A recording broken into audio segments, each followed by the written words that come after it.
కేవలం ఇతని లెక్కలన్నీ అతని దగ్గర ఉన్నాయి, అతని లెక్కలన్నీ ఇతని దగ్గర ఉన్నాయి, అతని లెక్కని ఇతను తేల్చేస్తాడంటే కుదరదు. కాబట్టి మనోడికి డైరెక్ట్గా ప్రత్యక్ష రాజకీయాలు గెలవలేడు. కాబట్టి ఏదో నామినేటెడ్ పోస్ట్ ఇవ్వాలి కాబట్టి మెంబర్ ఆఫ్ పార్లమెంటు, ఎగువ సభ, రాజ్యసభ ఇవ్వడం జరిగింది. అంటే నేను ఒకటే చెప్తున్నా, ఈరోజు పోలవరం అవ్వాలి అంటే 1,00,000 కోట్లు కావాలంటే ఈ 1,00,000 కోట్లు నేను చెప్పిన 10 మంది దగ్గరే ఉంది. ఒకడేమో అంటాడు నాకు పోలవరం అర్థం కాలేదు అంటాడు, పోలవరం జనాలకు అర్థం కాదంటాడు, ఎందుకు అని అడిగితే నాకు అర్థం కాలేదంటాడు. ఒరే నాయన, మేము జబర్దస్తులో ఈ జోకులు ఎన్నో వేసాం, మేము జబర్దస్తులో ఇలాంటి జోకులు కొన్ని కోట్లు వేసాం, 16 రేటింగ్ చూసాం. ఈరోజు ఈ స్థానం ఉందన్నా, ఇంకోటి ఉందన్నా, మాకు జబర్దస్తే, నేనే కాదనలేదే. నేను వాదించింది సంస్థ మీద, జబర్దస్త్ షో మీద కాదు. మేము ఇలాంటి జోకులు జబర్దస్తులు ఎన్నో వేసేసాం. ఒకడంటాడు ఐటీ పరిశ్రమలు తీసుకురాలేదంటే నేను ఫారిన్కి వెళ్తే నాకు చలి తగులుతుంది, నాకు పెదాలన్నీ పగిలిపోతాయని ఒకడంటాడు, అదొక జోకు. ఒకడేమో పోలవరం అనేది ఎవరికి అర్థం కాదు, ఎందుకంటే నాకు అర్థం కాదంట. అంటే ఏంది ఇది? ఒక జల వనరుల అభివృద్ధి శాఖ మంత్రి, ఒక ఇరిగేషన్ డిపార్ట్మెంట్ మినిస్ట్రీ ఇస్తే ఈ విధంగా మాట్లాడతారా? ఏముంది అక్కడ పోలవరం అర్థం కాకపోవడానికి? కృష్ణా నది గోదావరి అనుసంధానం కలపగలిగిందే పోలవరం అంటారు. ఏలూరు జిల్లాలో పోలవరం ఒకటి ఉంది. ఇది పూర్వం 1941 సంవత్సరం వెంకటకృష్ణ అయ్యంగారు ఎవరు ఒక ఆయన వచ్చి, సార్ గోదావరి జలాలు అనవసరంగా నీళ్లు వెళ్ళి బంగాళాఖాతంలో కలిసిపోతుండాయి, ఇదొక్కటి దయచేసి కొంచెం టైం అయినా నాకు ఇస్తాను, నేను మనస్ఫూర్తిగా ప్రస్తుతం కోరుకుంటున్నా. నేను ఈరోజు పోలవరం గురించి ఒక 4 మాటలు చెప్తాను. నాకు తెలిసింది, చాలామందికి ఇది తెలియదు. పోలవరం అంటే ఏమీ లేదండి, ఏమీ లేదన్న విషయం వైఎస్ఆర్సీపీకి కూడా తెలుసు, ఎందుకంటే డబ్బులన్నీ ఎత్తేసారు. ఏమి ఉన్నదాడా, ఏముంటుందా? పోలవరం అనేది ఏంటంటే కృష్ణా నది గోదావరి నది ఈ రెండింటిని కలుపుతూ ఒక ప్రాజెక్ట్ చేయాలి, ఒక డ్యామ్ కట్టాలి, ఒక రిజర్వాయర్లు కట్టాలి. రిజర్వాయర్ అంటే రిజర్వ్ నిల్వ ఉంచడం అంటారు. గోదావరి నది అనేది పైన ఉంటుంది, కృష్ణా నది కింద ఉంటుంది. గోదావరి నది దగ్గర లెక్కలేనన్ని నీళ్లు, కొన్ని లక్షల ఎకరాలు సాగు, అంటే ఒకటి కాదు పంట, 2 పంటలు ఇచ్చు, 3 పంటలు కూడా ఇచ్చు. అన్ని నీళ్లు పైనుంచి వచ్చే నీళ్లు, వర్షధారాల నుంచి వచ్చే నీళ్లు ఆ గోదావరిలోకి వచ్చి మనం అడ్డుకట్ట వేయకపోవడం వల్ల, దాన్ని అడ్డుగా ఏమీ పెట్టలేకపోవడం వల్ల వచ్చే నీళ్లు వచ్చినట్టు తెలిపి సముద్రంలో కలిసిపోతున్నాయి. ఆ నీళ్ళని మనం ఒక రిజర్వ్ చేసుకొని, ఒక ఆనకట్ట కట్టుకొని, ఒక డ్యామ్ కట్టుకుంటే ఆ నీళ్ళని అలా ఆపగలిగితే, ఆ నీళ్ళని మనం ఏం చేస్తామంటే దానికి అడ్డంగా వాలు కట్టుకుంటే ఆ నీళ్ళని 2, ఒక లెఫ్ట్ కెనాలు, ఒక రైట్ కెనాల్ అని 2 రకాలు ఉంటాయి. ఆ నీళ్ళని 2 వైపులకు మళ్ళిస్తే ఒక పక్క విశాఖపట్నం ఒక 3 లక్షల ఎకరాలకి సాగునీళ్ళు ఇవ్వచ్చు, తాగునీళ్ళు ఇవ్వచ్చు, కర్మాగారాలకి, పరిశ్రమలకు కూడా మనం నీళ్ళు ఇవ్వచ్చు. ఇటు నుంచి కృష్ణాకు పంపించవచ్చు, కృష్ణాకు కూడా కొన్ని లక్షల నీళ్ళని పంపించవచ్చు. అంటే నీళ్లు ఎక్కువగా ఉన్నటువంటి గోదావరి నుంచి నీళ్లు తక్కువగా ఉండే కృష్ణాలో పంపించి ఆ నీళ్ళని ప్రజలకి పంచడం. కాకపోతే ఇక్కడ సమస్య వచ్చిందంటే ఇది చిన్న విషయమే కదా, చేయొచ్చు కదంటే ఏమీ లేదండి. ఈ గోదావరి నీళ్ళు ఏవైతే వెళ్ళిపోతున్నాయో ఆ నీళ్ళకి అడ్డంగా ఒక డ్యామ్ కట్టాలి.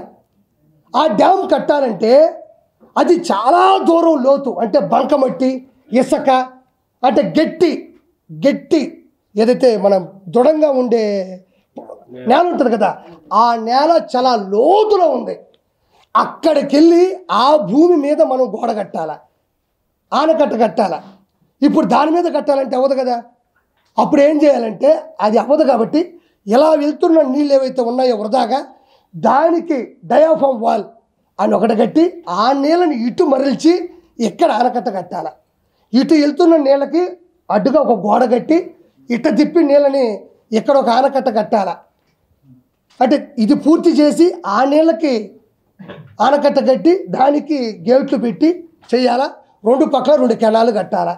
ఇది అర్థం కాకపోవడానికి ఏముంది ఇట్లా అర్థం కాకపోతే ఇటు పోయి నీళ్ళు ఇట్ట ఆపినావు, ఆ నీళ్ళు ఇటు తిప్పినావు, ఈ ఆనకట్ట కట్టావు, గేట్లు ఎత్తినావు, నీళ్ళు పోయినాయి, కృష్ణాకి ఇట పోయినాయి. ఇంక ఇట్లా ఆలోచించడానికి ఏముంది, అర్థం కాకపోవడానికి ఏముంది. డబ్బులు సరిపోవట్లేదు అనే దానికి ఓకే, రాష్ట్ర బడ్జెట్ ఎలా ఉందో మనకు తెలుసు, తెలియకపోవచ్చు. కాబట్టి ఫైనల్గా కోరుకునేది ఏంటంటే ఇక్కడ రాష్ట్రం రావణ కష్టంలో ఆయన ఎదురు చూస్తున్నాడు. కాబట్టి ప్రజలందరూ కూడా చాలా వరకు చైతన్యం అవ్వాలా. వీళ్ళందరూ ఆగడాలు కూడా అతి తక్కువ సమయంలోనే మూసేసే ప్రయత్నం జరుగుతూ ఉంది. కాబట్టి ఇది నేను చెప్పాలనుకుంటుంది. ఏటు విజయసాయిరెడ్డి మర్యాదగా వెళ్ళి ప్రజాస్వామ్యంలో ఉండవు కాబట్టి DNA టెస్ట్ చేయించుకోవాలా. రెండోది అసెంబ్లీకి జగన్మోహన్ రెడ్డి రావాలా. ఇవి రెండు రాగలిగితే ఎంతో కొంత మిమ్మల్ని జనాలు విశ్వసిస్తారు. నేను ఇప్పుడు కూడా చెప్తాను, 2029లో నాకు తెలిసే వైనాట్ 175 కూటమి. ఈరోజు చెప్తున్నాను నేను ధైర్యంగా, మీరు చేసే ప్రయత్నాలు, మీరు చేసే చేష్టలు ఇదే విధంగా ఉంటే వైనాట్ 175. 2 ఇచ్చాడు, 1 మధ్యలో మైనస్ కొడితే 0. ఇంతటితో కథం. పర్సనల్గా ఏం చెప్పలేదనా, ప్రజాస్వామ్యంలో ఉన్నాడు, అది పెద్ద ఇష్యూ అయింది, వైరల్ అయిపోయింది. 100% ఆయన ఏమంటున్నా అంటే, నేను ఇంతవరకు ఆవిడ దగ్గర నేను డైవర్స్ తీసుకోలేదండి, రేపు ఏదన్నా బిడ్డ పుడితే రేపు నాకు పుట్టాడని చెప్పేసి నా ఆస్తుల భాగానికి వస్తారు, నాకు భయంగా ఉంది. కాబట్టి తను ఎవరికి పుట్టారు చెప్పేస్తే నేను ఈ ఇష్యూ తీసుకుని డైవర్స్ తీసుకుని వెళ్ళిపోతానని చెప్తున్నాడు. నాకు ఆస్తులు అంతస్తులు ఏమొద్దు అంటున్నాడు. ఇంకో మధ్యలో ఒక మాట చెప్పాలా, ఇప్పుడు 2,60,00,000 2,50,00,000 పెట్టి ఆవిడ ఒక విలా కొనుక్కునింది. 100% విలా కొనుక్కుంది, ఆధారాలతో సహా పట్టుబడింది. ఆయనే చెప్తున్నాడు, నేను 1,60,00,000 పెట్టుకొని బ్యాగు పట్టుకొని వచ్చాను, నాకు ఇద్దరు కూతురు పుట్టారు కాబట్టి నాకు, ఆయన చెప్పేశాడు, ఒప్పుకునేశాడు. రేపు కేసు వస్తే ఆయన కూడా జైలుకి వెళ్తారో వేరే విషయం. 1,60,00,000 బ్లాక్ మనీ విజయసాయిరెడ్డి ఇస్తే మొగుడు తీసుకెళ్ళి ఇచ్చాడు.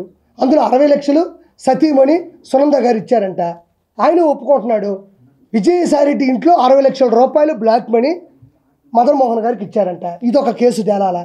ఇది ఇప్పుడు ఏంటంటే ఎవరికి పుట్టారు, ఏ పిల్ల పుట్టి, ఈ కాదు ఇప్పుడు ముఖ్యం. ఇందులో తేలాల్సిన నిజాలు ఏంటంటే 1,60,00,000 రూపాయల బ్లాక్ మనీ విజయసాయిరెడ్డి ఎందుకు ఇచ్చాడు, ఎలా ఇచ్చాడు, ఎవరి ద్వారా ఇచ్చాడు ఒకటి కావాలి. 3 కోట్ల రూపాయల విల్లా ఎండోమెంట్ అసిస్టెంట్ కమిషనర్గా ఉన్నటువంటి శాంతి గారు ఎలా సంపాదించారో చెప్పాలి. ఇది చూసిన తర్వాత వెంటనే కేసు బుక్ చేసి ఈ శాంతి అనే ఒక వ్యక్తి, శాంతి గారు, మనం ఇంకా ప్రూవ్ లేదు కానీ మనం తప్పు మాట్లాడకూడదు, ఎన్ని ఎండోమెంటు భూముల మీద సంతకాలు పెట్టిందో, ఎన్ని కబ్జాలు చేశారు, ఎన్ని చేశారన్నది కూడా దీని ద్వారా బయటికి రావాలని కోరుకుంటున్నా. అదే ఆయన వస్తాడు, లేకపోతే చర్యలు తీసుకుంటారు.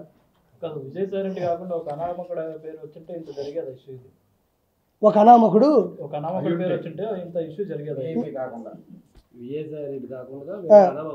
ఇప్పుడు ఒకటన్నా, ఇప్పుడు ఒక అనామకుడు అనుకో అంత ప్రెస్ ఉండదు. ఇప్పుడు కోర్టులో చాలా కేసులు ఉన్నాయి, ఫ్యామిలీ కేసులు ఉన్నాయి, సివిల్ ఉన్నాయి, క్రైమ్లు ఉన్నాయి, అన్నీ ఉన్నాయి. మీరు ఎవరిని తీసుకెళ్ళి మైకి పెడతారు? మీరు అంటే మీరే చెప్పండి. మీరు మైకి తీసుకెళ్ళి మీరు ఎంత ఆసక్తంగా ఉందా, ఎంత ఆనందంగానూ చూస్తారు అంతే. ఓ ప్రెస్ వచ్చిందంటే దేనికి వస్తుంది? అందులో విషయం ఉందనే దానికన్నా వివరణ ఇచ్చేవాడు ఎవడని ఉంటుంది అంతే. ఇంకోటి విచ్చలవిడిగా రోడ్డు మీద పడాలి, లేదంటే అది భావోద్వేగానికులోనే పెద్దదవ్వాలి. అది లేనప్పుడు నేను అదే అంటున్నా, ఇప్పుడు కెమెరా అనేది అన్ని చోట్ల పెట్టాలని మనకే ఉంటుంది. అది వెలుగులోకి ఎంతవరకు వచ్చింది? ఇప్పుడు ఉందనా, నాకు రేపు కేసు వస్తే నీకే ఫోన్ చేస్తా, వచ్చి ప్రెస్ మీట్ పెట్టి, తప్పే ఉంది అందులో. అతను చూడు, ప్రజలు వేరు, ప్రజల చేత ఎన్నుకోబడ్డ వ్యక్తి వేరు. ప్రతి కాన్స్టిట్యున్సీలో, ప్రతి నియోజకవర్గంలో 2 లక్షల చిల్లర ఓట్లు ఉన్నాయి. అంటే 2 లక్షల మంది అతను ఎంచుకున్నట్టే. అపోజిషన్కి వేసినా, పొజిషన్కి వేసినా 2 లక్షల మందికి అతను బాధ్యుడే.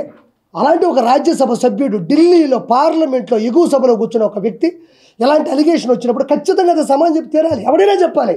ఎవరి శక్తి కొలది, ఎవరు హొందా కొలది, కొంతమంది బయటపడరు, కొంతమంది బయటపడతారు. అతను రాజ్యసభ సభ్యుడు కాబట్టి అతను ప్రజల చేత పైన ఉన్నాడు కాబట్టి ఆ ప్రజలకు సమాధానం చెప్పి తీరాలి. ఇప్పుడు ఒక కుటుంబం చేత ఎన్నుకున్నాడైతే ఆ కుటుంబం పెద్దగా సమాధానం చెప్పాలి. వైఎస్ఆర్సీపీ అధికారంలో ఉన్నప్పుడు బూతుల ప్రవాహం ఏ విధంగా మనం చూసాం. అవును. సో ఈయన రాజ్యసభ సభ్యుడే ఉండి మీడియా ప్రతినిధులపై కుటుంబం మీదే ఆయన చేసిన వ్యాఖ్యలు కొంత దుమారాన్ని సో కావు అన్నా. నేను చెప్తాను, నా చిన్నప్పుడు సినిమాల్లో చూసినా, బయట చూసినా ఒక 2 డైలాగులు వినేవాడిని. మనిషికి కావాల్సింది అధికారంలో ఉంటే ఏమైనా చేయొచ్చు, రెండోది డబ్బు ఉంటే ఏమైనా చేయొచ్చు. ఫస్ట్ది కోల్పోయినా, రెండోది వాళ్ళ దగ్గర లక్షల కోట్ల రూపాయలు వాళ్ళ దగ్గర ఉన్నాయి. డబ్బుతో కాంది ఏదీ లేదు అన్న రెండో సామెతను వాళ్ళు తీసుకున్నారు. ఏంటంటే ఈ 5 సంవత్సరాలు వాళ్ళు ఎలా బతికారంటే, యమదొంగ సినిమాలో ప్రియమణి గారిని కాపాడడానికి జూనియర్ ఎన్టీఆర్ గారికి వచ్చేటప్పుడు పందులు బలిసినట్టు చూడాలి. ఒక 5 మంది ఉంటారు, గుర్తుందా మీకు? పాప ప్రియమణి గారిని అల్లాడిస్తుంటారు 5 మంది, జయప్రకాష్ రెడ్డి గారు. అప్పుడు జూనియర్ ఎన్టీఆర్ గారికి వచ్చి బెల్ట్ తీసుకొని కొడుతుంటాడు. 5 మందిలో వీళ్ళు ఒకటే, ఆ పేరు నాని, కొడాల నాని కావచ్చు, మా అనిల్ కుమార్ యాదవ్ కావచ్చు, ఈ అంబటి రాంబాబు కావచ్చు, పందులు బలిసినట్టు బలిశారు. ఆంధ్రప్రదేశ్ డబ్బులు తిని పందులు బలిసినట్టు బలిసినారు. ఇప్పుడు జూనియర్ ఎన్టీఆర్ గారిలాగా ఇప్పుడు అసలు శిశులని మనిషి వచ్చాడు. వాళ్ళకి ఏం చేస్తున్నామో తెలియనటువంటి ఆలోచనలో ఇప్పుడు ఎవరో పాపం ఒక అతను అన్నాడు, రే ఏందిరా నీకు నాకు ఉన్నట్టే అంటున్నాడు, అదిరా అంటున్నాడు, ఇదిరా అంటున్నాడు. మగాని నేను ఒకటే అంటున్నా, వాళ్ళు నిన్ను చాలా సభ్యతంగా చాలా మాట్లాడారు, చాలా మంచిగా క్వశ్చన్లు అడుగుతున్నారు. నీ ఆక్రోశం ఎవరి మీద ఎలగక్కాలి? వాళ్ళకి చెప్పాల్సిన సమాధానం చెప్పి నీలో నువ్వు మాట్లాడుకొని నువ్వు ఏం చేయాలో అది చేయాలి తప్ప నన్ను ప్రశ్నించకూడదు, నన్ను ఎవరూ ప్రశ్నించకూడదు. అదే విజయసాయి రెడ్డి ఇన్ని మైకులు పెట్టుకొని ఏ రోజైనా మాట్లాడినాడా? ఎప్పుడు చూసినా సాక్షి పెట్టుకోవడం, సాక్షిలో పొరపాటు మాడితే ఆయన ఎడిటింగ్ చేసుకోవడం, ఎంత బాగుందో ఆయన విజలు కొట్టుకొని అందులో ఎట్టేవాడు. అందులో కూడా మనం బాధపడాల్సింది ప్రెస్లో కొంతమంది కూడా అదేదో అంటే తెగనవ్వారు. యూనిటీ మీలో మిస్ అయితే మీరు కూడా అందరికీ చీప్ అవ్వడం అనేది చాలా చిన్న విషయమే, మనమే సంగనాగిపోతాం. ఈరోజు ఎట్టకేలకి శ్రీరెడ్డి మీద కేసు బుక్ చేశారు కర్నూలు. ఎన్ని చేయలేదా అలా నెల 10 రోజులే ఇల్లు వేయను, పేడ తెచ్చుకున్నాను, నీళ్ళలో కలిపాను, కింద జల్లాలా, ముగ్గెయ్యాలా, ఇంకోటి మనకు రాజధాని లేదు, ఇంకోటి డెవలప్మెంట్ అసలు లేదు. ఇప్పుడు దాన్ని లోపలికి వెళ్ళి లోతుగా చూడాలా, ఏది పోయిందో ఎత్తుక్కోవాలా, ఎంత అప్పు తెచ్చినాడో తెలియాలా, ఈ అప్పులు తీర్చడానికి నిందలేసుకోవాలా, ఇప్పుడు వెంటనే దుష్టుల్ని సంహారం జరగాల, ఒక పక్క ఇది చేయాలా, ఒక పక్క పరిశ్రమలు తేవాలా, ఇంకో పక్క ఈ పరిశ్రమలు చెడగొడదామని చెప్పేసి ఇలాంటివి దౌర్భాగ్యంగా చేస్తున్నాడు కావాలనే. పరిశ్రమలు వస్తే ఎక్కడెక్కడ ఎదుగుదల ఉండదేమో ఈ విధంగా నరుక్కుంటున్నారు. రేపు ఏదైనా సమ్మెలు జరిగిందంటే, మన కార్మిక పరిశ్రమ పడిపోయిందంటే, పరిశ్రమ అంటే 10 మంది పనిచేస్తారనా, ఒక పరిశ్రమ వస్తుంది, ఐటీ పరిశ్రమ. ఈ విధంగా నరుక్కుంటా సమ్మెలు చేసుకుంటా ఉంటే లక్షల కోట్లు పెట్టుబడి పెట్టి లక్షలు సంపాదించాలనుకున్న ఏ పరిశ్రమ మూతపడిందంటే ఆ పరువు పోద్ది అనుకుంటారు. ఇలా అసభ్యంగా ఇలా మైలేజ్ తగ్గిస్తూ ఉంటే ఏం జరుగుతుంది మీకు తెలియదు ఏముంది. కాబట్టి పరిశ్రమలు మీరు నమ్మరుగానే వాళ్ళు నిజంగా చాలా దృఢమైన సంకల్పంతో ఉన్నారు, తండ్రి కొడుకులు ఇద్దరు కూడా. వాస్తవంగా నాకు తెలిసింది చెప్తాను, నేను పార్టీ సభ్యుని కాదు. వాళ్ళు పరిశ్రమలు తెస్తున్నారు, మంచి మంచి పరిశ్రమలు. ఈ విధంగా ఈ పనులు చేయడం వల్ల కొంచెం వాళ్ళు ఇబ్బంది పడుతున్నారు. నేను అందుకే అంటున్నా, ప్రజలు ఉత్తేజితమయ్యి తల్లిదండ్రులకు ప్రతిరోజు మనం చెప్తానే ఉండాలి. అధికారంలోకి వచ్చి 30 రోజులు అవుతుంది, 30 మర్డర్లు జరిగాయి ఆంధ్రప్రదేశ్లో. ఇది లోకేష్ గారు రెడ్ బుక్ లో ఉన్న స్క్రిప్ట్ ప్రకారం జరుగుతుందని చెప్పి తెలుస్తున్నాం. రెడ్ బుక్ అంటే ఏందన్నా? ఎర్ర పుస్తకం అంటే ఏందన్నా? దానికి చెప్పలేదు సమాధానం. ఏదో పెద్ద ఈయన కాబట్టి సాధించాడు ఎర్ర పుస్తకం. రెడ్ బుక్ అంటే ఏంటంటేనమ్మా, రెడ్ బుక్ అంటే ఏంటంటే ఏముంటుంది, ఎవడైతే తప్పు చేశాడో లా ప్రకారం బయలా వాళ్ళని కేసులు పెట్టంటే ఏదో తోసి కాదు, ఏ తప్పు చేస్తారో ఆ తప్పుని వెలికి తీసి వాళ్ళకి శిక్షించడం.